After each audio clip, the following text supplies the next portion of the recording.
Welcome to the webinar. We'll get started shortly. Before we begin, here's how to earn CPE credit. Unlike traditional CPE webinars, there are no polling questions or attendance checks during the presentation. Instead, you will demonstrate your knowledge by taking a brief multiple-choice quiz in the Earmark app. Search for the free Earmark app from the App Store or Google Play Store, or scan the QR code on the screen. Open the app and create an account. Be sure to use a valid email address because we'll email you your CPE certificates. From the home screen, scroll down to find the course. You can also tap the magnifying glass icon to search for the course.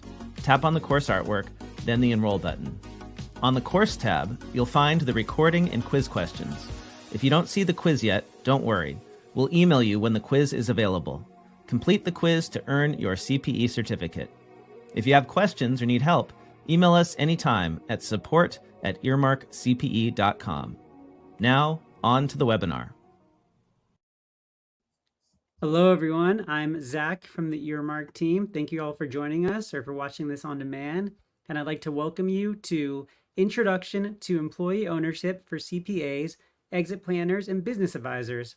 I'm going to hand this over to your host for today, Allison Lingane. So Allison, please take it away. Thank you so much and welcome everyone. Appreciate you joining us today to learn about employee ownership. We are very pleased to be presenting this content in partnership with Earmark. This introduction to employee ownership is the first in a series of modules that together deliver a certification. CEOA, or Certified Employee Ownership Advisor, is what that certification is. And this content represents the first module in Level 1 certification. Hopefully, you will find this valuable and want to delve deeper into how employee ownership can offer benefits to your small business clients, whether they're looking for succession options or simply wanting the best employee ownership engagement tool that is out there. So if there are any questions, please go ahead and enter them into the chat as they come up for you, and we'll be taking them at the end. So my name is Allison Lingane, and I am the co-founder of Project Equity. We're a national nonprofit. We focus on significantly expanding the number of business owners and their trusted advisors who learn about, consider, and move forward with broad-based employee ownership. And why do we do this? Well, it's due to its tremendous benefits to companies, to employees, and to local economies.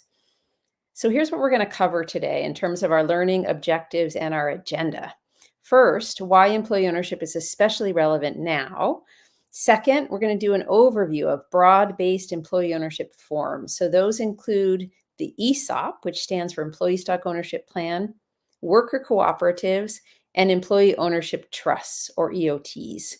Then I'll talk about the suitability, benefits, and limitations of employee ownership types. And of course, we're going to talk about the role of you, the employee ownership advisor. So before we kick off, what do we mean when we say employee ownership? What we are focused on is broad-based ownership that gives all of the employees who meet basic criteria the opportunity to become employee owners. Now, this is different than when some employees own some of the company. In most situations, equity grants and stock options are not broad-based. Those tools can be important for hiring and retaining key team members, but they're usually reserved for the management staff or select employees. Similarly, key employee buyouts are about ownership by a small group of employees. So you may or may not have direct experience with companies that are organized in this way. But in the United States, there are about 15 million employee owners today. It is a well-tested and sound business strategy whose time has come to be much more widely adopted. Why now? Why is employee ownership so relevant now? Well, especially when labor markets are tight, but frankly, in all labor markets, the ability to hire the best people and to have minimal turnover, which, as you know, can be a very high business cost, and also to have high employee engagement. These are all critical business needs. And employee ownership addresses all of these. So offering ownership as a benefit of employment, that's competitive for hiring. And many businesses work hard to create an ownership culture. Well, actual ownership paired with participatory management is the best way to truly develop this. And this ownership culture means high employee engagement. That high engagement leads to increased retention, which of course is the inverse of employee turnover and reduces costs. And ultimately, all of this has been shown in study after study of employee ownership to result in improved business performance.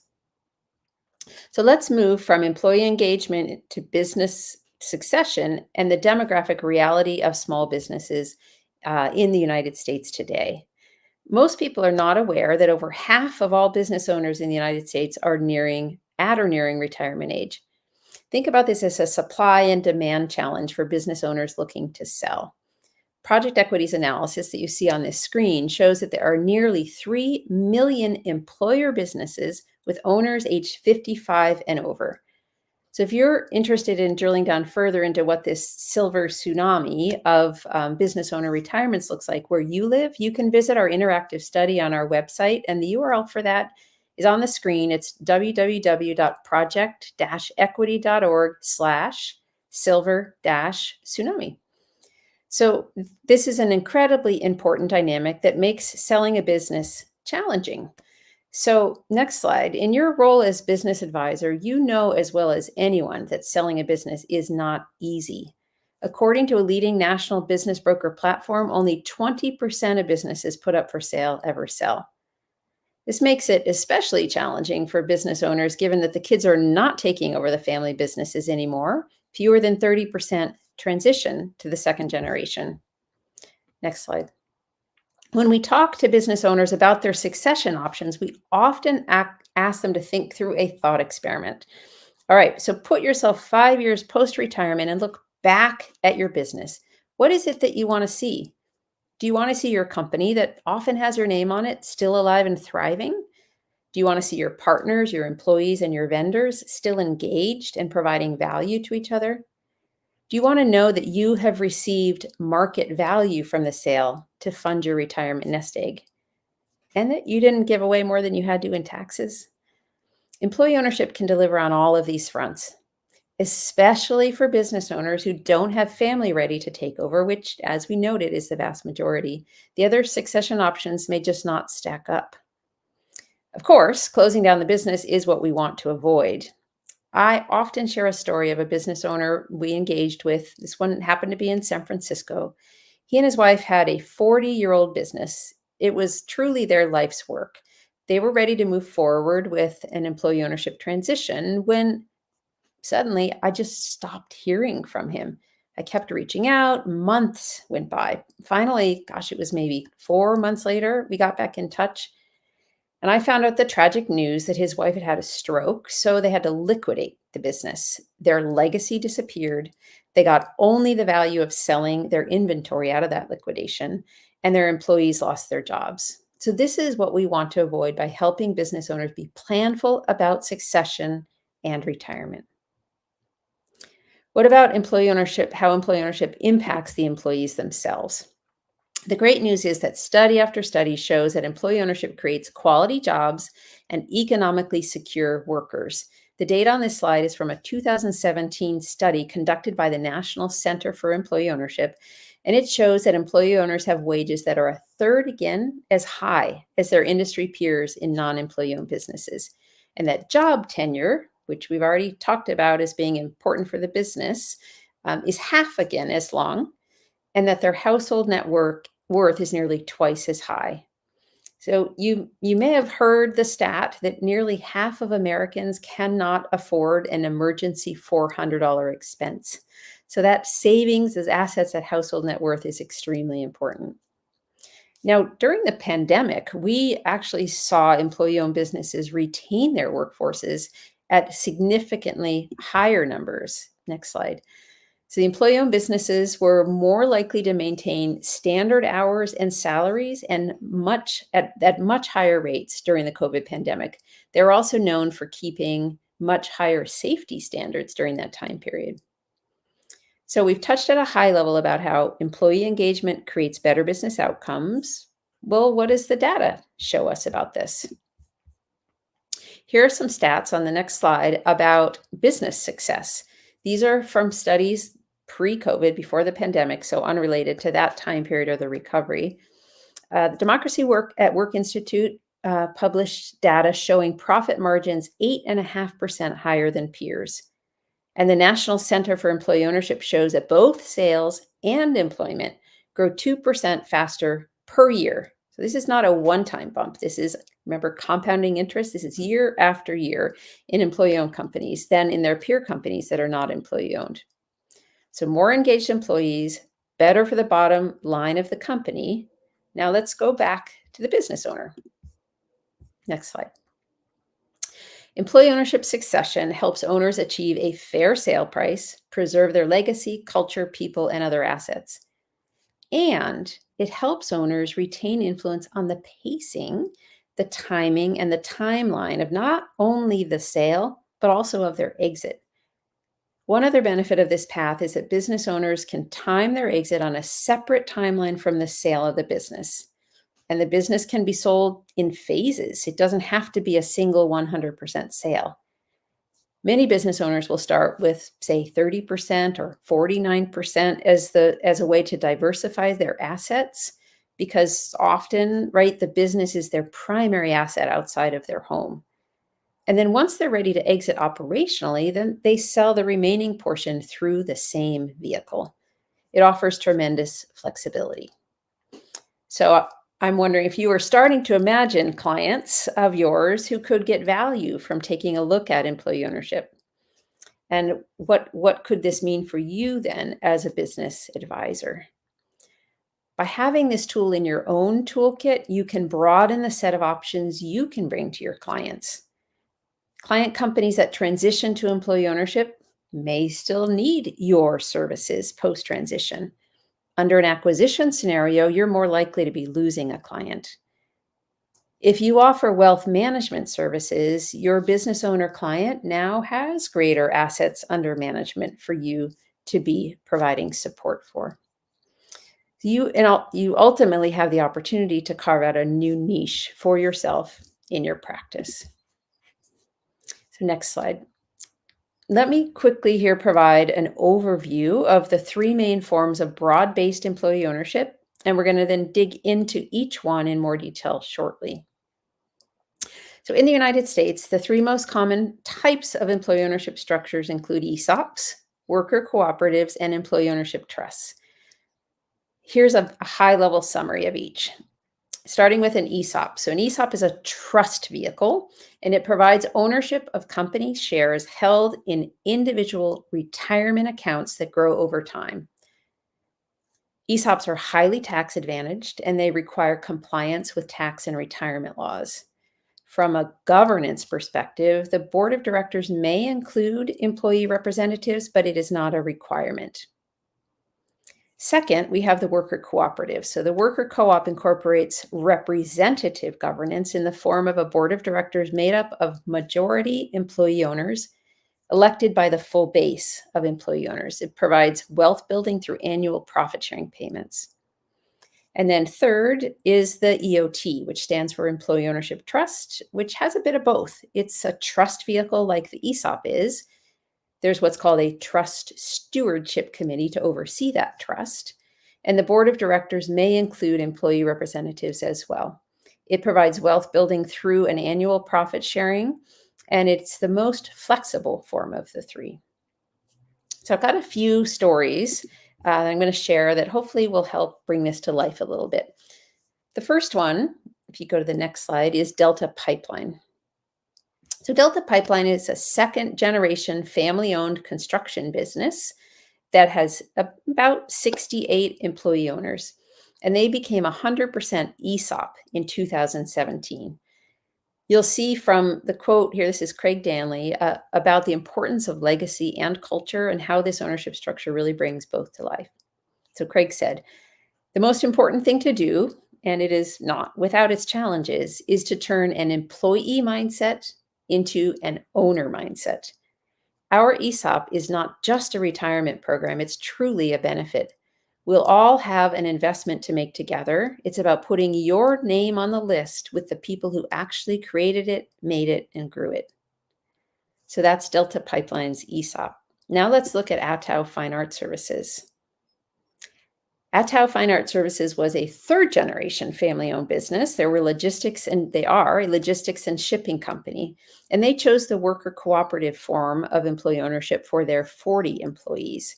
Their clients are major museums and high net worth individuals with art collections. So, for example, they were the team that moved a Diego Rivera mural to the San Francisco Museum of Art just a few years back. Their selling owner was in his early 70s when we started working with him, and he was adamant that he was not going to sell his family business out to private equity. Their current CEO, who's pictured here, says, our main competitor was just swallowed by private equity. It's a different business model, and they're eating all the little guys. Now people in our industry tell us how cool it is what we did. That's Attow Fine Art Services that chose a co-op. So my third and final example here is Hummingbird Wholesale. This is Charlie and Julie, and they purchased Hummingbird Wholesale, which is a wholesale food distribution company, in 2013. For them, they chose to do a first step of a partial EOT. Remember how I talked about you don't have to do 100% as the first step. So they chose a partial EOT to benefit their 48 employees in order to preserve the unique culture of the company and to empower their team. So hopefully these stories help bring it to life a little bit. And I'm going to shift gears now, and we're going to talk a little bit about your practice.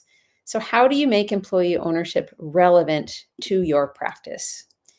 Next slide. So there's two levels of involvement, and you can scale it based upon your interest and the structure of your practice. So you are all dedicated to quality client service and being a trusted advisor. One of the ways to be a trusted advisor is to help open your clients' minds to opportunities that they might not otherwise have considered. In your general advising, you can look for clients who might benefit from this kind of transition and initiate conversations with the business owner to start to explore what their future could look like. Asking them questions like, what are you hoping to achieve and what is motivating you? You can provide some general education to get clients start thinking in this direction. And then you can refer your clients to other service providers who can take them deeper into the employee ownership journey while you stay connected to that transition process. That is, if you don't want to be more deeply involved. But if you do want to be more deeply involved, this is that second level. You can look at providing some employee ownership services yourself. So you could get deeper into the education process, not just with the client directly, but with their key stakeholders who will be helping them make the decision and the transition. That could be the banker, their wealth manager, if that's not you, or their spouse. You could get engaged by conducting feasibility studies, creating the estimate of value, which in an employee ownership situation is essentially based on the debt capacity analysis, and potentially even educate their employees about what might happen. You could potentially also help to quarterback or sort of be at that general contractor, if you will, across the entire transition process, assembling and leading the deal team, and helping to identify financing opportunities. And we're going to talk in a minute about what those opportunities look like. So with that context, let's talk a little bit more about how employee ownership works. In reality, the process is not highly unique. That first step, as I've touched on, is exploration. This might be a few conversations, or maybe it's a longer process. You want to seed the conversation early and then return to it over time. Focus on their motivations, explore, and educate. And then as you start to assess what the right option is with your client and what the right fit is, a deeper dive is more of a formal feasibility. This is really a due diligence stage. What is the value of the business? What's the capacity of management after the transition? And what might a potential timeline look like? Then the actual transition process. This is structuring the deal, negotiating the sale price, identifying the finance, preparing in some cases for that operational exit of the selling owner. And then, of course, closing the deal. Then after that, we also talk about the importance of support post-transaction. There is capacity building because you have new owners who may never have owned a business before, and there's some ongoing support to provide them. The business may stay in your practice, and there may be opportunities to support the business going forward as an employee-owned company. Next, let's talk about how the sale happens. Of course, the form of employee ownership needs to be selected, and we'll get into that in a minute. The sale price needs to be negotiated. With a worker co-op or an employee ownership trust, you will look at the debt capacity of the business as the starting point to look at the value of the company. And, as we know, debt capacity is one form of business valuation. With an ESOP, there will be an external valuation that is required. Remember, I talked about how these were more highly regulated forms of business, forms of employee ownership. From there, there'll be a negotiation, right, between the buy side and the sell side. And in that ESOP, that negotiation will be between the selling owner and the trustee of the trust that will hold the assets on behalf of the employees. In a co-op or an EOT, that negotiation happens between the selling owner and some representative buyers. We finalize the deal term, and then we work on lining up financing. Most employee ownership transitions are financed with some senior debt as well as subordinated seller debt. That makes this a leveraged buyout, with the debt being paid off over time through the future earning of the business. Let's look next at the typical sources of financing. So again, leveraged buyout is what we're talking about. So we're putting debt on the business, and there are already sources of senior debt financing for these transactions that enable the selling owner to get some liquidity at the time of sale. We usually see that being based on either a multiple of EBITDA or a debt capacity analysis. Typically, it's 4 to 7 years max. 5 years is about the average, and it'll cover between 40 to 70% of the sale price. Sources are banks, especially if you're looking at an ESOP with larger transactions, so in the $10 to $20 million and above. Larger banks are going to typically be able to support that financing. Otherwise, look to CDFIs, which stands for Community Development Financial Institutions. These are federally regulated financial institutions, and in a few cases, credit unions. In addition, there are a number of specialized employee ownership loan funds that can be really great sources of financing. Junior or subordinate debt is primarily from the seller, right? The seller is holding a note. There can also be earnouts or warrants. We see this more in the 5 to 10 year time period, and it can make up between 30 to 60% of the sale price. In some situations, we see other sources of financing, such as non-voting preferred equity, mezzanine debt, or in rare cases, we might have a small amount of equity, very, very small amount of equity put up by the broad base of employee owners themselves. And that would happen really only in the worker co-op form. A few other things to note. Seller debt does not have a personal guarantee attached to it. And this is really important because which of the 50 or 100 or 500 employee owners should sign that personal guarantee on behalf of the whole group? And then in today's interest rate environment, we are seeing interest rate on employee ownership transaction debt remaining pretty steady despite the marketplace rate volatility overall. Okay, so that was a lot in terms of financing. Let's shift gears now and talk a little about what changes when the company becomes employee owned, or perhaps as importantly, what doesn't change.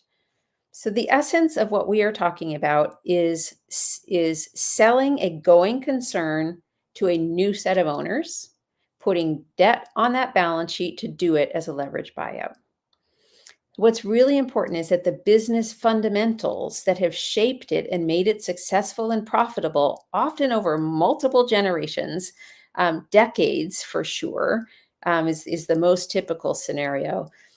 And that's important that they don't change so that we can ensure that the business can successfully continue and to pay off that debt over time.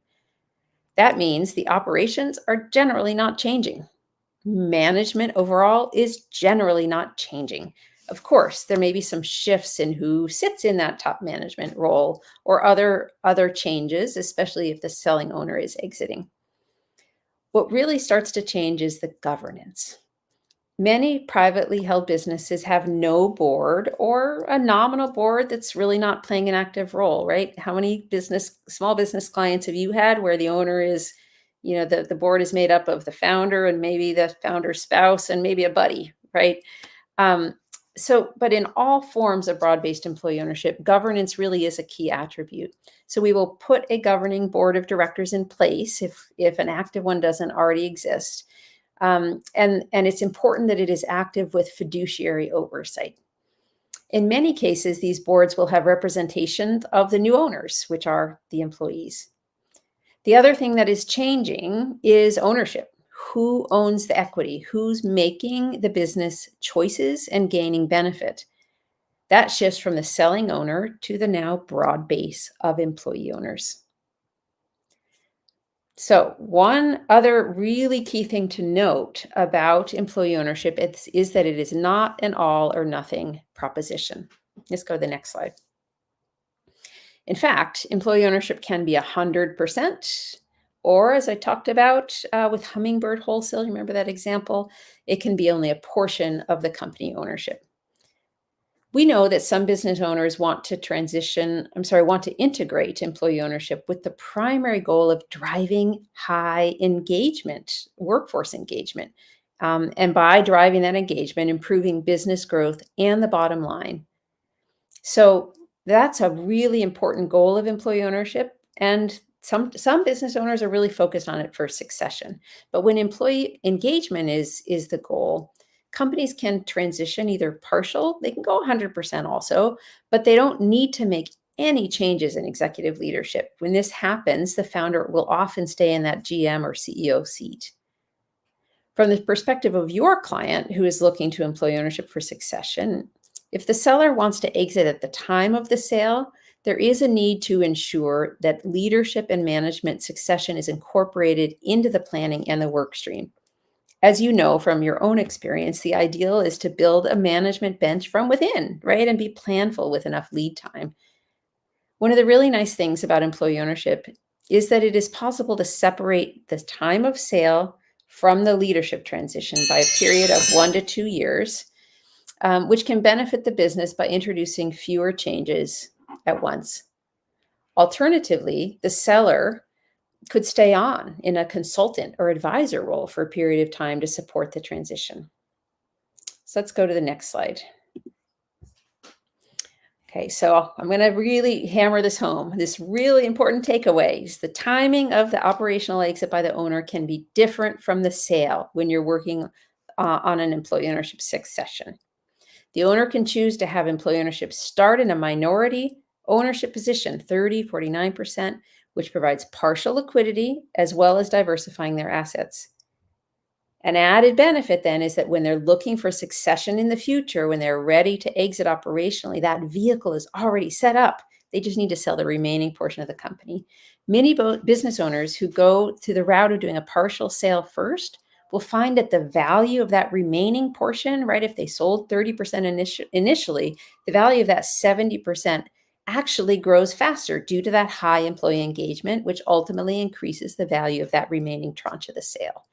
So what we're talking about is phasing the transition from full-time work to eventual retirement on your own timeline and doing it with the whole team rowing together and focused on company success. Okay, so we often get asked right up front, well, which form of employee ownership? And for this, we always start with what the goals are. Regardless of whether the sale is partial or 100%, the starting point is your client's goals and needs and the particulars of their business. If retirement or succession is their goal, what's the ideal time frame? Is it better to think about it in stages or all at once? Is partial or 100% liquidity of greater value now? Is there a pressing business performance need that increased employee engagement could address? Or is there a need to increase the business value and therefore likely the sale price prior to 100% sale? And of course, we always have to bring in the tax advisors to think through how taxes play into this. How important are tax savings to the business, to the selling business owner, to the business, and to the workforce? So with this framing of goals first, I'm going to do a brief highlight of each of these three main forms of employee ownership, and we're going to start with the ESOP. The ESOP has been around since the 70s, and it is the most common form of broad-based employee ownership in the United States. It is a qualified retirement plan. Think about like a 401k that is invested primarily in the stock of the company. There's a trust that holds the retirement assets for the benefit of the employees. Uniquely, it is a special trust in the United States from a legal standpoint. It's able to buy stock from the existing shareholders. It does that at fair value with a relatively friendly buyer. The trust itself can borrow money to make the transaction happen, and the debt goes on the books of the business itself, but that money is used by the trust to buy the shares from the selling owner. It is also highly tax advantaged. The federal government wants more employee ownership, and they're incentivizing that. This also means that it is the most highly regulated of the three main forms. This introduces higher transition and ongoing costs, but at a size of about 40 employees, the tax savings will typically outweigh the extra costs, right? So 40 employees, like where those lines cross, and above that, those benefits can often be quite meaningful financially. That's the ESOP. So let's look next at the worker co-op. Cooperative law has been on the books in the United States for a long time, and there are a lot of different forms of cooperatives. Some of you may belong to a consumer co-op, say a grocery store or a retailer that has cooperative ownership structure. In rural areas, we see a lot of agricultural co-ops and energy co-ops. And there's a form called a worker co-op, which is designed for the employees to own the business where they work. So it is a business owned and governed by the employees on a one share, one vote basis. Voting shares can only be owned by the employee owners. The board of directors is made up of a majority of employee owners, and those employee owners are entitled to profit sharing through patronage. And this is typically based on the hours worked during the year, but we can see modifications based on things like seniority or longevity. In a worker co-op, employees must opt in. This is one of the things that makes it unique. In an ESOP or in an EOT, the entire class of employees will be included in the ownership base. And in a co-op, employees choose. They pay a nominal buy-in to receive the right to vote and receive profit sharing. Emphasis really on nominal. So it does not make up any meaningful share of the capital stack of that equity. So the co-op is a flexible form which can be achieved in all states. Some states have cooperative corporations, which is the form that's leveraged, but an LLC can be used in all cases. And there are federal tax benefits. To the seller, there's potential lifetime deferral of capital gains tax through what's called the 1042 exchange. For those of you familiar with the 1031 real estate exchange, it's a similar kind of a concept. So in C Corps, the seller can reinvest the proceeds of the sale in other securities and potentially defer tax on that gain for their lifetime. An ESOP also can qualify to use a 1042. Secondly, the co-op can elect subchapter T and can avoid double taxation on the distribution of profits. And finally, a co-op is lower cost to set up and maintain over time as compared with an ESOP. Okay, that's a co-op. So on to the third form of broad-based employee ownership, which is called the Employee Ownership Trust, or EOT. So the EOT is a well-established and well-tested vehicle in the United Kingdom and Europe more broadly. It is newer in the United States, and it is growing quickly in popularity. It has a little bit of both of the other forms. So an EOT is a trust that holds some or all of the shares of company stock on behalf of the employees, and the trust that it utilizes is called a perpetual purpose trust. It provides permanent or perpetual long-term ownership of the business, protecting it from being sold down the line. Some people look at ESOPs and say, oh, well, those can be acquired and the employee ownership disappears when that happens. Much harder to do with an EOT. An EOT is a highly customizable structure that can mimic most or all of the features of a cooperative. As in an ESOP, all employees are members of that ownership group, and they do not pay to receive the benefits of ownership. And there is an employee representative on the governing bodies of the business. And finally, it distributes, an EOT distributes annual or quarterly or more frequent profit sharing. So now that we have dug into each of these three main forms of broad-based employee ownership, let's turn it back to you, to the employee ownership advisor. What is your role? Well, the first and most important role is for you to become aware of and informed about employee ownership, which you are already doing by participating in this webinar. Congratulations. But we will not make it that easy on you. So the question we have for you is, do you already know EO? Well, we have a little and hopefully fun little quiz for you to check your knowledge. Are you ready? Okay, here we go. So first, true or false, selling to employees requires accepting a lower selling price. Now hold on, I want you to write your answer down. You have to really test yourself here. True or false? What do you think? Well, the answer is false. A fair sale price is established by debt capacity, just like in a bank finance sale to an individual. Did you get that one right? Well, we're going to keep going. Number 2 here, true or false? Employees will have to pay out of pocket to buy the business. Okay, write your answer down. No cheating. True or false? What do you think? The answer is false. Employees are not obligated to finance the transaction. Usually it is financed through a leveraged buyout. And remember, worker co-op folks may have a nominal buy-in, but that does not, that's a nominal. It's very, very small compared to the value of the business. Okay, we're halfway through. Number 3 here, true or false? Selling owners can remain strategically involved after the transition. Okay, write your answer down here, true or false? This one is true. Selling owners have many options to stay involved in the business, as we talked about. All right, home stretch. Last one here. True or false? So hopefully you've nailed these to go and you're getting 100% on our little quiz and you can feel really good about what you learned so far. So true or false? All employees will be managing the business equally. What do you think? The answer to this one is false. Management can and will stay in place. Maybe it'll strategically shift, but the goal is to ensure a robust operational structure. So congratulations on completing our quiz. And we're going to move on now to just do a little summary here on the next slide.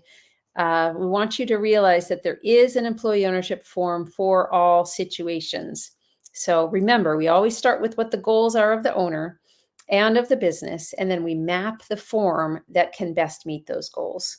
So this is a lot on the screen. I'm going to just kind of pull out what the highlights are here. So ESOPs are really only going to be a fit for companies of a certain size. Remember, that's because the regulation introduces cost. The rough rule of thumb is 40 or more employees and a floor of, say, 750 to $1 million in EBITDA.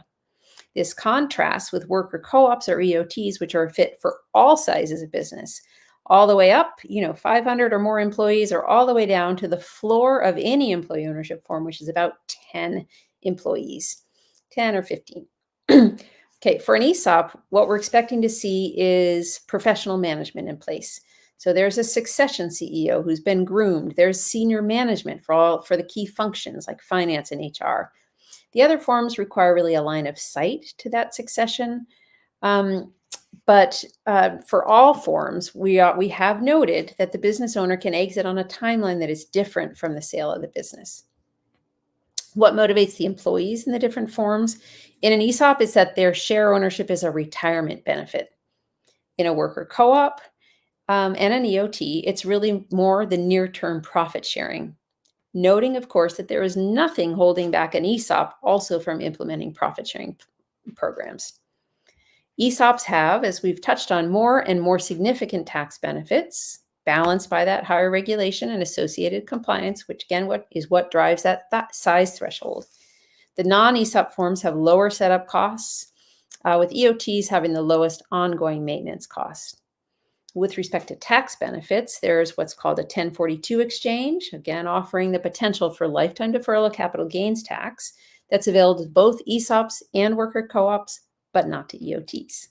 And finally, the employees are automatically enrolled in both an ESOP and an EOT, but in a worker co-op, they opt in to that ownership, which a worker co-op has a strong governance role built in. Nothing, again, holding back the other two forms from also doing this. It's just not a standard part of them. There's a lot of summary information, but if you are wanting to dig into this in more detail, we do just that in future modules of this certification. Okay, next slide. So as we've talked about, having employee ownership expertise can help you as a business owner. You can differentiate yourself from the competition. You can grow your practice revenues. And as your client transitions ownership of the business, you can retain their business as a client. Next slide. Remember that every business has a built-in buyer group, which is its employees. This means that there's a good opportunity for you as an advisor to make a client successful, to maintain your clients and possibly bring in new clients. You can gain better access to this silver tsunami of retiring business owners.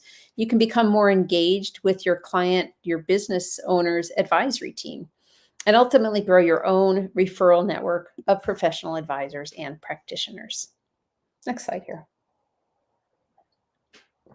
So we want to help you find your role in an employee ownership transition. So business advisors can play an important role in this life cycle, including doing due diligence or that valuation, essentially that debt capacity analysis for the business owner on behalf of the employees. You can advise the selling owner, for example, around asset sales, around that 1042 rollover. You can really look at the impact on the business to both the selling owner and the employees. For example, what does that leverage balance sheet look like? What are the tax implications if tax advising is your area of specialty? And it's an opportunity for you and your firm to have recurring revenue and retain that account after the sale as a trusted advisor. So how can we support you? So at Project Equity, as a nonprofit organization, we are focused on increasing awareness and understanding of employee ownership, and we're here to help support you and your clients. That's through education. As we're doing today, we educate small business advisors about employee ownership, how it works, what to look for. And this education helps you, the advisor, be what we call a candidate spotter. So it gives you the ability to know when it could be a good idea to raise employee ownership as a strategy with a business owner. Again, whether it's due to business succession or an employee engagement challenge or something else. And we can also directly support clients as either contracted or referral consultants. With one partner we work with, we were contracted consultants with a business advisor for the feasibility stage of the work. And then if the business decides to move forward, the business can choose whether to contract directly with us for services. So how would you assess? So if you are really looking to become somebody who's a candidate spotter, you're educating your clients, you're spotting those candidates, and then you're looking to refer them. How should you assess a potential employee ownership advisor? So these are some of the factors that we would recommend you look at when you're looking at an employee ownership service, referral, or deal team. First, we'd recommend you have a partner that can provide a comprehensive feasibility assessment for your small business client. Also, one that provides hands-on transition support, including quarterbacking various experts and assessing and supporting management transition needs. And you'll want one that can make connections to transaction financing. Remember, I touched on there being some of these specialized employee ownership loan funds. So you're going to want to work with an advisor that knows about those funds and can help make those connections. And also connecting to other business capital needs that lenders versed in employee ownership can offer. So again, this is important because a typical bank does not know how to do financing for employee-owned companies, with the exception of larger ESOPs. So we're still in a place where these specialized lenders can be needed. And then, as we've already touched on, that post-transaction support is really important to ensure that the business and its employee owners thrive in the new ownership structure. This includes employee training, ownership culture development, and also coaching for key leaders. So if you are interested in learning more about employee ownership, we invite you to check out our microsite. So we offer free and fee-based training to help elevate your practice. The URL is on the left side of the screen there, and it's project-equity/advisors. And if employee ownership might be right for a client, we would love to talk with you. We offer free consultations to explore broad-based employee ownership and whether it could be a fit for your client and for their business. And we're happy to chat with you and your client together if that's the best approach. So that's the URL on the right-hand side of the screen there, and it is project-equity/free-consultations. We got a lot of dashes and slashes in there. So now the link on your screen here on the next slide, which is also accessible through this QR code, this goes directly to our on-demand learning catalog. So that link is Project Equity, no dashes, projectequity.talentlms/catalog. Please do not hesitate to contact us if we can help you or your clients learn more about employee ownership, especially if we can help you spot businesses for whom this could be a fit to support increased employee engagement or business succession. Thank you so very much for joining our webinar today, and we look forward to questions and a good discussion during the live Q&A that I will turn it over to the Earmark team for. Yeah, great. We had a few questions come in. I'm going to read you them and you could answer them as you see fit. So first we have one from Ryan who says, if I have a client who might be a good fit for employee ownership, what is the best way for me to get their support? So the right way to get, okay, so if you have a, excuse me, if you have a client who might be a good fit for employee ownership, so as I mentioned, we are more than happy to talk to you and your client together about what possibilities might be there. Again, starting with that goals framework, what are they trying to accomplish, rather than starting with, oh, this form of employee ownership might be the right way to do it. So we put back up on the screen here the link to that free consultation, and please don't hesitate to reach out. We would love to chat with you. Great. And then we have this question from Lily. How long does it typically take for an employee-owned company to start profit sharing to the employees? Yeah. That's a great question. So I'm going to answer that by talking just a little bit about the debt capacity analysis. So imagine that this is a company that has taken on a 5-year term debt in order to pay back the loans that enable the employee buyout to happen.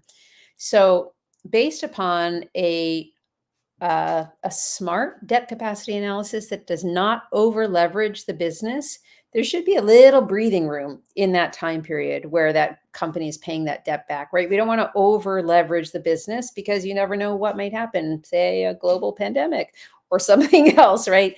So we want to give a little bit of breathing room in that time period, but we do set the expectations with the workforce that they should not expect to see profit sharing in those first years when they're paying back that debt.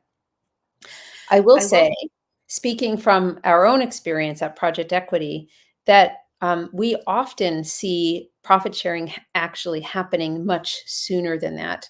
And I credit that to two things. One is not over leveraging the business, but two is the high employee engagement that results from employee ownership. You know, I could tell you story after story after story about the way that we saw employee-owned companies just come together during the worst parts of the shutdowns during the pandemic and do everything that they could to save their businesses in just such impressive ways. So that high employee engagement, people are acting as if, well, it really is, this company is theirs.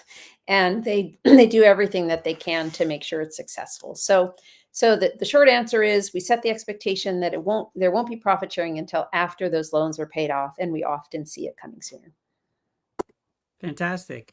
And Prince Gupta asked, which businesses have usually gone for employee ownership? Any specific sectors where there's an uptick? Yeah, so the good thing about employee ownership is that it can apply to really pretty much any sector. So there are some small exceptions depending on the state. Lawyers might not be able to, a law firm might not be able to be owned by anybody but the lawyers, but pretty much any sector. So in terms of trends, we see that manufacturing is actually one of the biggest sectors that has, I think the last I checked, about 22% of employee-owned companies were in the manufacturing sector. We also see a lot of service businesses. So it's both manufacturing and service companies. In our work, we prioritize working with companies that have frontline workers.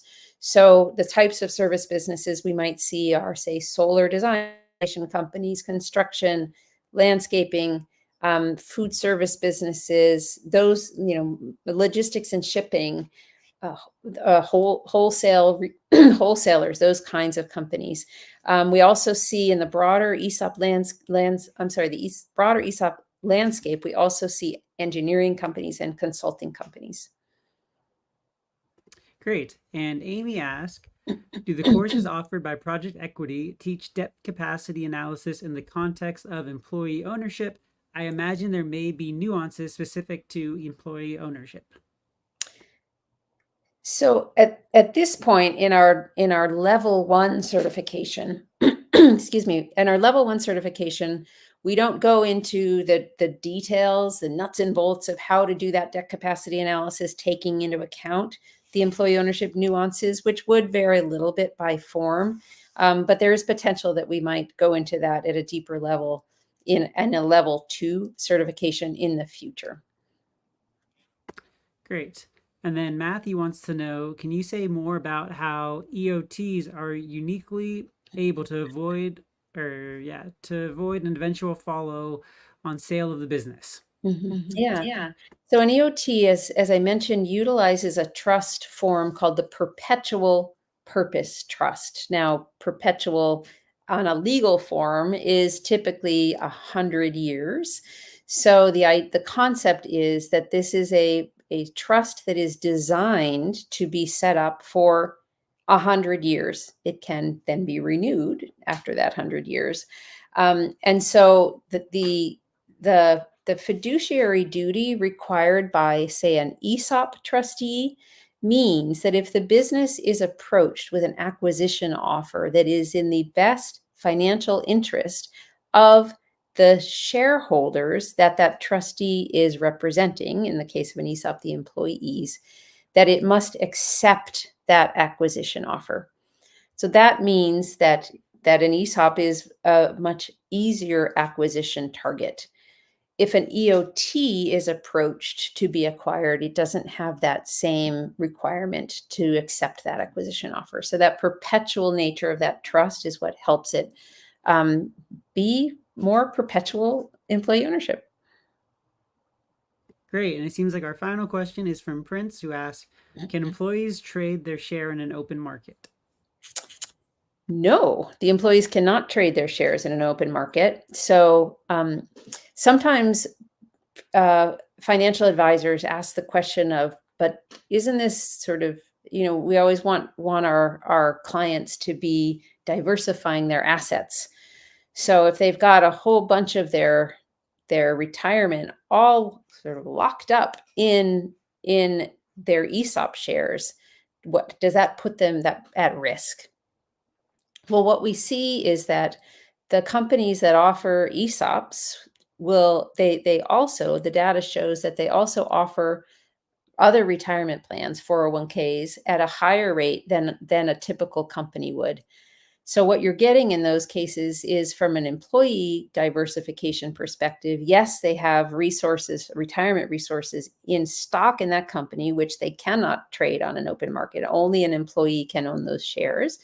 But paired with a 401k where they have the ability to diversify across other holdings.